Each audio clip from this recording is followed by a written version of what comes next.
कैसे हैं आप सभी प्यारे भक्तों को हर हर महादेव। दोस्तों, संसार के सबसे पुराने शहर बनारस में आप सभी का स्वागत है।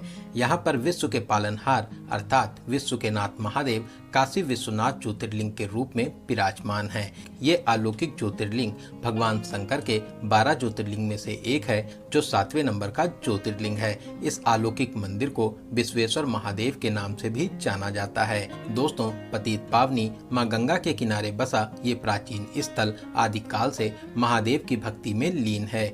इसे आप काशी, बनारस और वाराणसी आदि नामों से बुलाते हैं। तो दोस्तों, आज के इस खास और इन्फॉर्मेटिव वीडियो में मैं आपको बनारस में दर्शन और यात्रा की संपूर्ण जानकारी देने वाला हूं।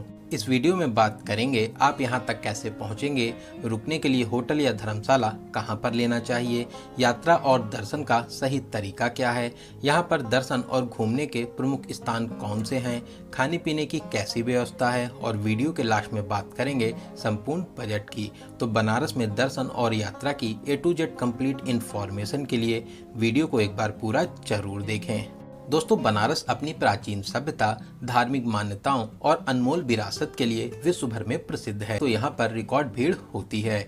तो चलिए फिर वीडियो में आगे बढ़ते हैं और एक एक करके सभी बातों को जानते हैं। सबसे पहले बात करते हैं आप यहाँ तक कैसे पहुँचेंगे।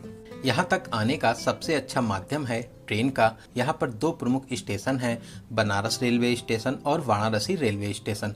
हर प्रमुख स्टेशन से यहाँ तक आपको डायरेक्ट ट्रेन मिल जाती हैं। वहीं अगर आप बाई रोड आना चाहते हैं तो रोड की कनेक्टिविटी भी बहुत अच्छी है। आसपास के शहरों और राज्यों से यहाँ तक के लिए सीधी बस मिल जाती है। अगर आप फ्लाइट से आना चाहते हैं तो बनारस में ही इंटरनेशनल एयरपोर्ट है। इसके अलावा यहाँ से 300 किलोमीटर दूर पर स्थित लखनऊ एयरपोर्ट की कनेक्टिविटी भी बहुत अच्छी है। तो वहां तक आने के बाद में आप बस या ट्रेन के माध्यम से बनारस तक आ सकते हैं। वहीं बहुत से लोग अपनी खुद की कार से भी यहां तक आते हैं। मंदिर से 300 मीटर पहले ही पेड पार्किंग फैसिलिटीज मिल जाती है। तो चलिए दोस्तों, अब हम लोग पहुंच चुके हैं महादेव की नगरी बनारस में और अब बात करते हैं रुकने के लिए होटल या धर्मशाला कहां पर लेना चाहिए। दोस्तों, ऐसे तो पूरे ही बनारस में आपको होटल्स मिल जाते हैं। सबसे अच्छा रहता है आप रेलवे स्टेशन या बस स्टैंड से शेयरिंग ऑटो में 20 रुपये और रिजर्व ऑटो में 100 रुपये देकर गदौलिया चौराहे पर आ जाइए। यहाँ से मंदिर की दूरी मात्र 200 मीटर रह जाती है। गदौलिया चौराहे के 100 मीटर रेंज में बहुत से होटल और धर्मशाला मिल जाएंगे। यहाँ पर धर्मशाला की स्टार्टिंग 500 रुपये से हो जाती है। वहीं होटल्स की स्टार्टिंग 800 से 1000 के बजट में हो जाती है। यहाँ पर आपको 2000, 3000, 5000, 10,000 तक के बजट में VIP होटल्स मिल जाते हैं। तो चलिए एक अच्छा सा रूम लेने के बाद में अब हम लोग बात करते हैं यहाँ पर दर्शन करने का सही तरीका क्या है। दोस्तों, मंदिर में दर्शन करने से पहले हम लोग मां गंगा के पावन जल में स्नान करेंगे। गदौलिया चौराहे से एकदम सीधा रास्ता दशाश्वमेध घाट के लिए जाता है, जो लगभग 200 मीटर दूर है। आप यहां पर स्नान और दान आदि कर सकते हैं। बारिश के समय सिर्फ घाट पर ही स्नान होता है। इसके अलावा नॉर्मल डेज में आप नाव से दूसरी साइड जाकर खुले जल में स्नान कर सकते और हैं। आप ललिता घाट, विश्वनाथ गली, मां अन्नपूर्णा द्वार और गेट नंबर 4 के पास से लाइन में लगकर मंदिर में एंट्री कर सकते हैं। दर्शन करने के लिए सबसे अच्छा ललिता घाट पर बना गंगा द्वार और गेट नंबर 4 रहता है। यहाँ पर भक्तों के लिए सुविधाएं ज़्यादा होती हैं। इसके अलावा अगर आप सुगम दर्शन करना चाहते हैं तो गदौलिया चौराहे से गेट नंबर 4 के बीच में सुगम दर्शन काउंटर बना हुआ है। इसके अलावा गेट नंबर 4 के पास में भी काउंटर मिल जाएगा। आप 250 रुपये पर पर्सन में शीघ्र दर्शन टोकन ले सकते हैं। सावन के महीने में सोमवार के दिन सुगम दर्शन बंद रहता है। इसके अलावा अगर आपके साथ में कोई बुजुर्ग है तो आप यहां पर व्हील चेयर के माध्यम से भी दर्शन करने जा सकते हैं। व्हील चेयर वाले 200 से 250 रुपये का चार्ज करते हैं। दोस्तों, मंदिर प्रांगण के अंदर mobile phone, bag, camera, electronic सामान और जूता चप्पल ले जाना मना है। आप जहां से फूल माला और प्रसाद लें वहीं पर अपना सारा सामान जमा कर सकते हैं। इसके अलावा मंदिर के अंदर भी फ्री लॉकर फैसिलिटीज मिल जाती हैं। तो चलिए फूल माला प्रसाद लेकर लाइन में लगकर मंदिर में प्रवेश करेंगे। हर हर महादेव का जयकारा लगाते हुए श्री काशी विश्वनाथ ज्योतिर्लिंग के दर्शन कर आशीर्वाद प्राप्त करेंगे। दोस्तों, आप बहुत ही किस्मत वाले हैं जो महादेव के इस पावन दरबार में दर्शन करने करने आए हैं। महादेव आपकी सभी मनोकामनाओं को जरूर पूरा करेंगे। इसके अलावा मंदिर परिसर में और भी देवी देवताओं के मंदिर हैं। आप वहां पर भी 10वीं सदी में राजा हरिश्चंद्र जी ने इस मंदिर का जीर्णोद्धार किया था। बाद में मोहम्मद गौरी और फिर मुगल काल में इसे बहुत नुकसान पहुंचाया गया। वर्तमान में जो आप मंदिर देख रहे हैं, इसका निर्माण महारानी अहिल्याबाई होलकर द्वारा 1780 में करवाया गया था। फिर बाद में 1835 में महाराजा रणजीत सिंह ने 1000 किलो सोना इस मंदिर को दान दिया था, जिससे इस मंदिर और शिखर को सोने से मढ़वाया गया। दोस्तों, वर्तमान में कॉरिडोर का निर्माण 2021 में प्रधानमंत्री श्री नरेंद्र मोदी जी द्वारा कराया गया। साथ ही साथ भक्तों के लिए बहुत सी सुविधाएं भी प्रदान की गईं। तो चलिए, मंदिर में दर्शन करने के बाद में अब हम लोग बाहर आ जाएंगे और अब बात करते हैं यहाँ पर दर्शन के कौन कौन से प्रमुख मंदिर और स्थान हैं।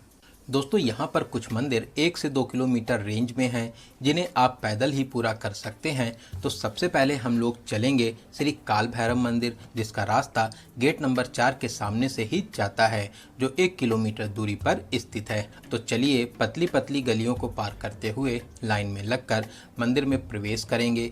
दोस्तों, काल भैरव जी काशी के कोतवाल हैं, जो यहाँ की रक्षा करते हैं। लेकिन यहाँ पर दर्शन करने के बाद ही आपके काशी विश्वनाथ ज्योतिर्लिंग के दर्शन पूरे माने जाते हैं। तो आप यहाँ पर दर्शन करने जरूर आएं। तो चलिए, यहाँ पर दर्शन करने के बाद वापसी करते हुए हम लोग ललिता घाट आ जाएंगे। ललिता घाट के पास में ही मणिकर्णिका घाट है।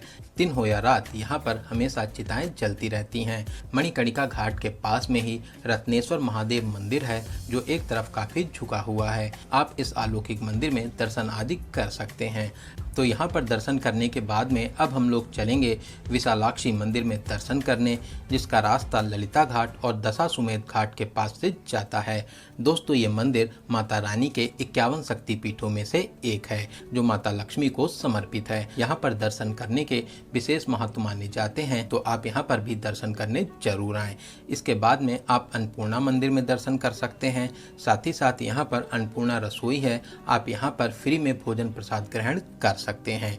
तो चलिए, भोजन प्रसाद ग्रहण करने के बाद में अब हम लोग फिर से दशाश्वमेध घाट पर आ जाएंगे। दोस्तों, आप यहाँ पर बोट के माध्यम से घाटों के दर्शन कर सकते हैं। यहाँ पर शेयरिंग बोट में आपसे 100 रुपये पर पर्सन का चार्ज लेते हैं, वहीं प्राइवेट बोट वाले 1000 से 1500 रुपये का चार्ज करते हैं। दोस्तों, ऐसे तो बनारस में 88 घाट हैं, लेकिन बोट के माध्यम से आप यहाँ पर हरिश्चंद्र घाट से लेकर मणिकर्णिका घाट के बीच में सभी घाटों के दर्शन कर सकते हैं।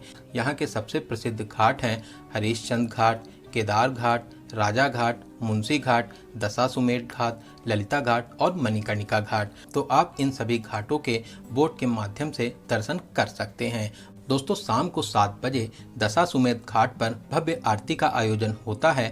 आप चाहें तो घाट पर बैठकर आरती में शामिल हो जाइए, या फिर 100 से 200 रुपए देकर नाव में बैठकर सामने से आरती देख सकते हैं। मैक्सिमम लोग शाम को यहाँ पर आरती में शामिल जरूर होते हैं। फिर आप शाम को 8 बजे ललिता घाट पर जाकर लेजर और लाइट शो को देख सकते हैं। इसके अलावा शाम को कॉरिडोर के भव्य नज़ारे आपका दिल जीत लेंगे।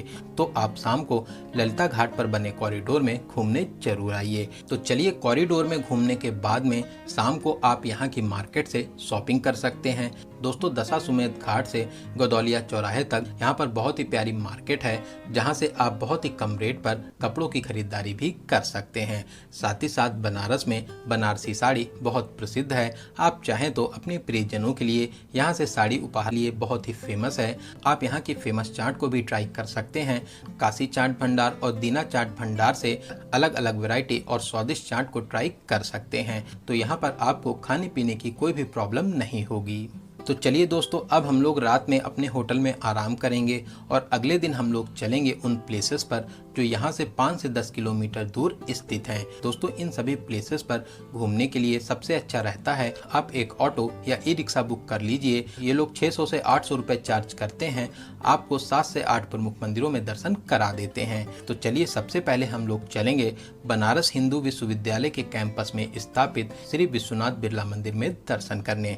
दोस्तों, ये बहुत ही विशाल प्रांगण में भव्य मंदिर बना हुआ है, जिसकी वास्तुकला देखते ही बनती है। आप मंदिर में प्रवेश कर बैठकर महादेव जी के दर्शन आदि कर सकते हैं। साथ ही साथ मंदिर प्रांगण में कुछ देर जरूर बैठें, आपको यहाँ पर बैठकर बहुत ही अच्छा लगेगा। तो चलिए यहाँ पर दर्शन करने के बाद में अब हम लोग चलेंगे श्री संकट मोचन हनुमान मंदिर, जो यहाँ से 2 किलोमीटर दूर स्थित है।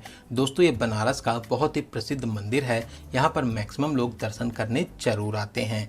मंदिर के अंदर मोबाइल फ़ोन, कैमरा और इलेक्ट्रॉनिक सामान ले जाना मना है। आप यहां पर बने लॉकर्स में सारा सामान जमा करने के बाद में मंदिर में प्रवेश कर हनुमान जी के दर्शन कर सकते हैं। साथ ही साथ मंदिर परिसर में श्री राम मंदिर भी है। आप माता सीता सहित श्री राम जी के दर्शन कर आशीर्वाद प्राप्त कर सकते हैं। तो चलिए यहाँ पर दर्शन करने के बाद में अब हम लोग चलेंगे श्री त्रिदेव मंदिर। दोस्तों, ये प्यारा सा मंदिर बहुत ही खूबसूरत बना हुआ है। बाद में अब हम लोग चलेंगे श्री तुलसी मानस मंदिर, जो यहाँ से कुछ ही दूरी पर स्थित है। दोस्तों, ये मंदिर प्रभु श्री राम जी को समर्पित है, जहाँ पर प्रभु श्री राम, माता सीता और भक्त हनुमान जी के साथ में विराजमान है। आप मंदिर के दूसरे मंजिले पर भी जाकर दर्शन कर सकते हैं, जहाँ दीवारों पर रामायण का बाखूबी से चित्रण किया गया है। आप इस मंदिर को अपनी लिस्ट में जरूर शामिल करें। आप यहाँ पर दर्शन करने जरूर आइए। तो चलिए यहाँ पर दर्शन करने के बाद में अब हम लोग चलेंगे दुर्गा माता मंदिर, जो यहाँ से कुछ ही दूरी पर स्थित है। दोस्तों, ये दिव्य दरबार बहुत ही प्राचीन है और बनारस के सबसे प्रसिद्ध मंदिरों में से एक है।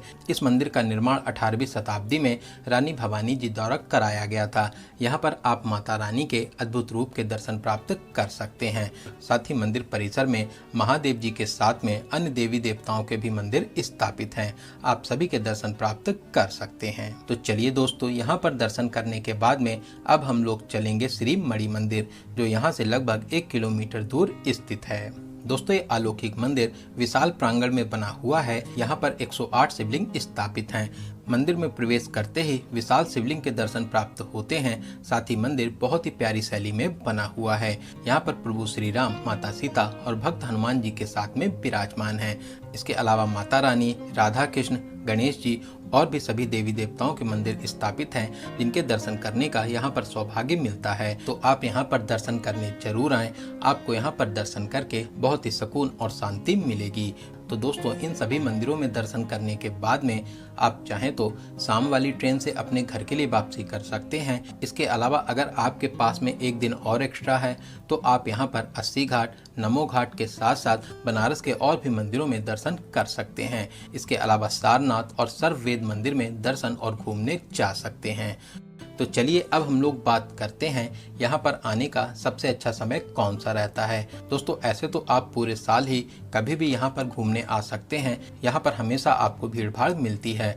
स्पेशली सावन में तो यहाँ पर रिकॉर्ड तोड़ भीड़ होती है। इसके अलावा यहाँ पर घूमने के लिए अक्टूबर से अप्रैल तक का समय सबसे अच्छा समय माना जाता है। बात करें आपको कितने दिनों का प्लान बनाना चाहिए। दोस्तों, अगर आप सुबह आ जाते हैं और कुछ प्रमुख मंदिरों में दर्शन करना चाहते हैं तो एक दिन में ही दर्शन करके आप घर के लिए वापसी कर सकते हैं। वही मैं आपको एडवाइस करूंगा, आप यहां पर कम से कम 2 डेज और 1 नाइट का प्लान जरूर बनाएं। इसके अलावा 3 डेज और 2 नाइट का प्लान भी बना सकते हैं। इतने टाइम में बहुत ही अच्छे तरीके से सभी प्लेसेस को कवर कर लेंगे। बात करें सबसे जरूरी क्वेश्चन बजट की, कितने बजट में आप इस पावन यात्रा को पूरा कर लेंगे। दोस्तों, अगर आप 2 से 3 लोग हैं और आप 2 डेज और 1 नाइट का प्लान बनाते हैं तो आप 5,000 से 6,000 रुपये प्लस ट्रेन टिकट, इतने बजट में बहुत ही आराम से इस पावन यात्रा को पूरा कर लेंगे। तो दोस्तों, यहाँ पर मैंने आपको बनारस यात्रा से रिलेटेड हर एक छोटी बड़ी जानकारी को बहुत ही अच्छे और सही से देने की पूरी कोशिश की है। अगर फिर भी आपके कोई क्वेश्चन रह जाते हैं तो आप हमें कमेंट के माध्यम से पूछ सकते हैं। दोस्तों, आपको ये वीडियो कैसा लगा और आप इस वीडियो को कहाँ से देख रहे हैं, कमेंट बॉक्स में ज़रूर बताइएगा। अगर वीडियो की जानकारी आपको हेल्पफुल लगी हो तो अपने एक लाइक से हमें मोटिवेट कर सकते हैं। साथ ही साथ अगर अभी तक